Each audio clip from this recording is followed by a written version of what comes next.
Alexander the Great was one of the most successful military commanders of all time. But history has depicted him as more than just a gifted general. Alexander the Great was a new kind of leader. His unique blend of incredible courage and brilliant tactical planning built the biggest empire the world had ever seen. Alexander led by example. He was amazingly inspiring. He is a man who lays a very, very cunning strategic plan, but if there is a choice between the safe course and the dashing course, we'll choose the really daring course and completely throw the opposition. On one occasion in Afghanistan, he faced a seemingly insurmountable task: to capture an infamous pinnacle called the Sogdian Rock. Declaring that he had men who could fly, 300 soldiers scaled sheer cliffs to take the defenders completely by surprise. By morning, the rock was his, and so was the beautiful Sogdian princess, his future wife, Roxanne. When the battle was over, Alexander was also a unique ruler. A man with the charisma to convert the different nations he conquered to a single cause. He was a brilliant public relations person. To have the vision to bring together Greeks, Macedonians, and Persians is remarkable. Alexander's reputation was forged during his lifetime, and he ensured that it would never be forgotten. But this heroic image is not the whole picture. Alexander's empire-building legacy hides a darker side.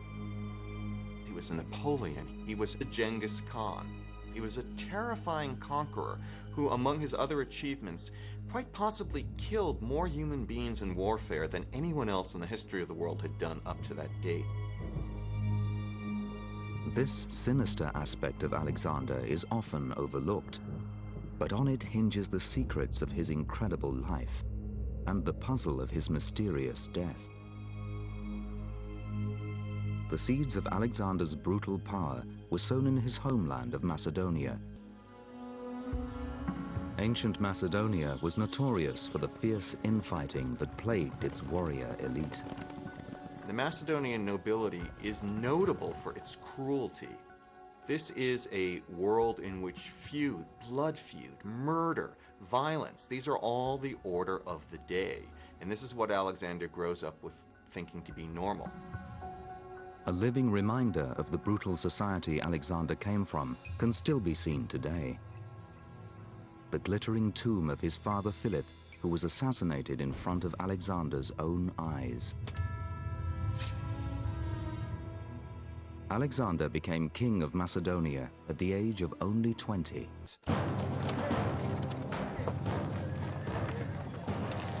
Macedonia was too small to satisfy Alexander's raging ambition.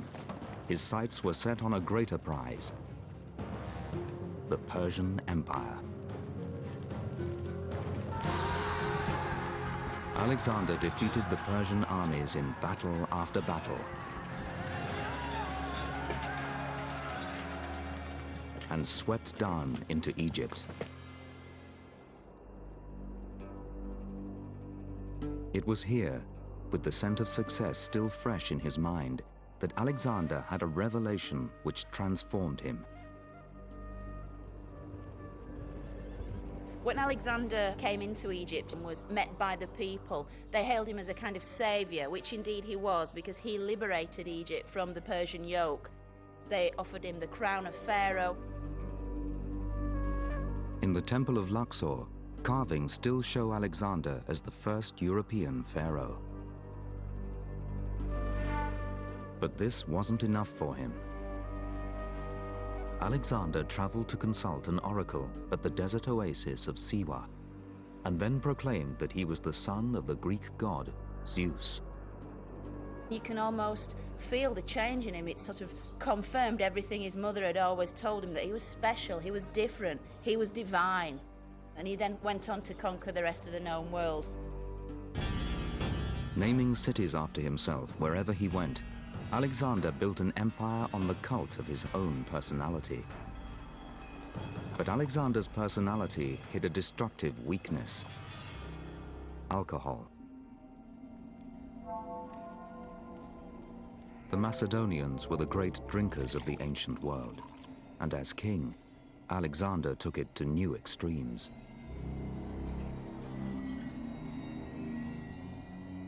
During one night of heavy drinking, he burnt the Persian city of Persepolis to the ground. And on another drunken occasion, when an old friend questioned Alexander's divinity, he killed him with a spear. For days after the murder, Alexander was filled with remorse and even attempted suicide. Alexander's mental stability increasingly relied on Persians were being given ever more important roles in the army. They find them being included in their world-conquering, first-class, all-Macedonian units. This is provocative. They have to sit next to somebody who only 2 years before they were trying to slaughter. Well, they don't like it. They don't like it. It was a Macedonian show. By this time, Alexander's Macedonian officers were openly challenging his wisdom. The greater and more successful Alexander became, the higher in opinion of himself he had. And the Macedonians did not enjoy his grandiosity. They did not enjoy his unending desire to continue marching to the ends of the world in conquest. But in 323 BC, Alexander turned his sights on the Arabian Peninsula. His army could scarcely believe it. They had marched through a lethal desert in southern Iran, and people had suffered appallingly. What were they facing in June 323? My God, another great march into another ghastly desert. Then, just days before the planned invasion of Arabia, Alexander was drinking heavily at a banquet. Late that night, he became violently ill.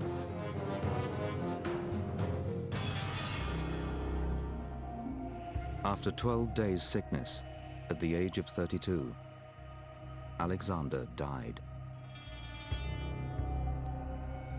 For centuries, mystery has shrouded the death of the ancient world's most prolific empire builder.